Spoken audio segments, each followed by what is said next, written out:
Salut les amis!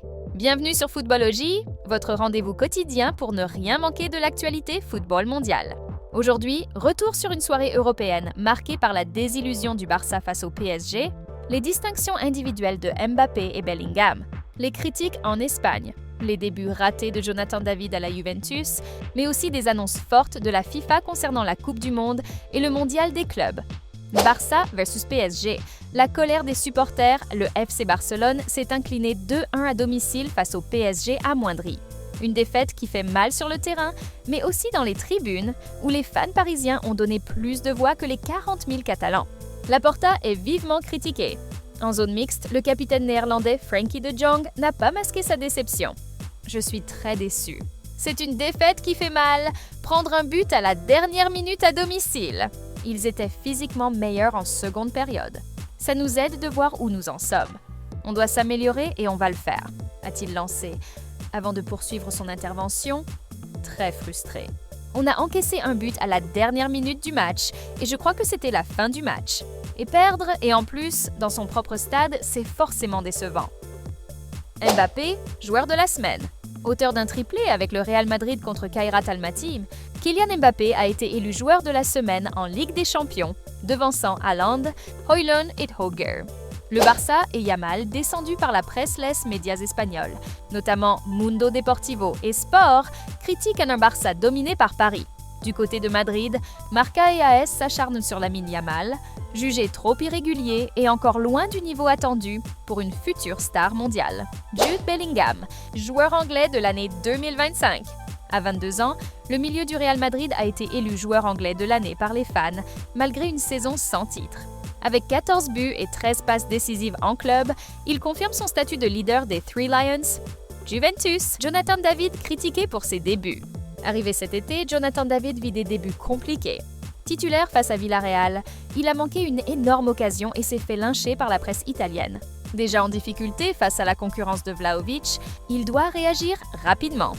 Mondial 2026. La FIFA recadre Trump après des déclarations polémiques de Donald Trump sur la sécurité des villes hôtes. La FIFA a répliqué sèchement en rappelant que seule l'instance dirigeante décide de l'organisation. Ces villes sont dirigées par des extrémistes de gauche qui ne savent pas ce qu'ils font. N'y avait déclaré le président américain. Ce mercredi, la FIFA a répondu à Trump par l'intermédiaire de Victor Montagliani, vice-président d'institution et président de la CONCACAF. C'est le tournoi de la FIFA? C'est sa juridiction, c'est la FIFA qui prend ses décisions. Avec tout le respect que je dois aux dirigeants mondiaux actuels, le football est plus important qu'eux et il survivra à leur régime, à leur gouvernement et à leur slogan. C'est là toute la beauté de notre sport. Il est plus important que n'importe quel individu et plus important que n'importe quel pays. N'a-t-il déclaré lors d'un événement à Londres, dans des propos relayés par Asie mondiale des clubs, vers 48 équipes? La FIFA envisage déjà de gonfler son nouveau mondial des clubs à 48 participants et d'augmenter le nombre maximum de clubs par pays. Une décision qui risque d'alourdir encore plus le calendrier des joueurs. Une initiative qui risque de se heurter au refus de l'UEFA, qui est également contre le fait de voir cet événement se tenir tous les 2 ans. Même si l'Association des clubs européens, ET, n'y serait pas contre. Vice-président de la FIFA, Victor Montagliani, a clairement indiqué que ces modifications étaient à l'étude. Après la première édition, comme dans toute entreprise, au bout d'un mois, on se demande si on a suffisamment de personnel, si on a le bon produit. Nous devons discuter avec les parties prenantes, telles que l'ECA en Europe. Le format était-il le bon? Avons-nous besoin de plus de clubs ou devons-nous diversifier les clubs en fonction de leur mode de qualification? Gordon versus Rummenigge. Clash sur le transfert de Woltemade après que Rummenigge a critiqué Newcastle pour avoir payé 69 millions € pour Woltemade. Anthony Gordon a répondu sèchement, défendant son coéquipier auteur de bons débuts avec les Magpies. Je ne comprends pas comment on peut parler d'un joueur qui n'est pas dans son club. Honnêtement, c'est un peu stupide, surtout quand le joueur en question a réussi ses débuts. Vous pouvez faire ce genre de commentaires si le joueur démarre mal. Mais là, c'est un peu étrange. Il vient de mettre 3 buts, a répliqué Gordon, convaincu que Woltemade a les armes pour s'imposer en Angleterre. Trionda, le ballon high-tech du Mondial 2026.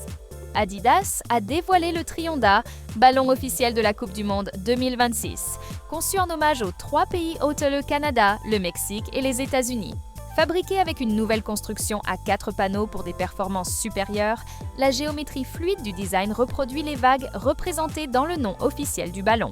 Chaque panneau reprend les couleurs nationales, rouge, bleu et vert, qui se connectent pour former un triangle au centre, symbolisant l'union de 3 pays qui accueillent le tournoi pour la première fois. Il intègre une puce révolutionnaire pour améliorer la précision de l'arbitrage, notamment sur les mains et hors-jeu.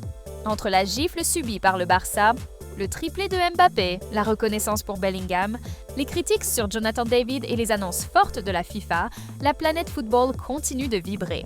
Une journée chargée qui confirme que, sur et en dehors du terrain, les polémiques et les émotions ne manquent jamais dans le monde du ballon rond.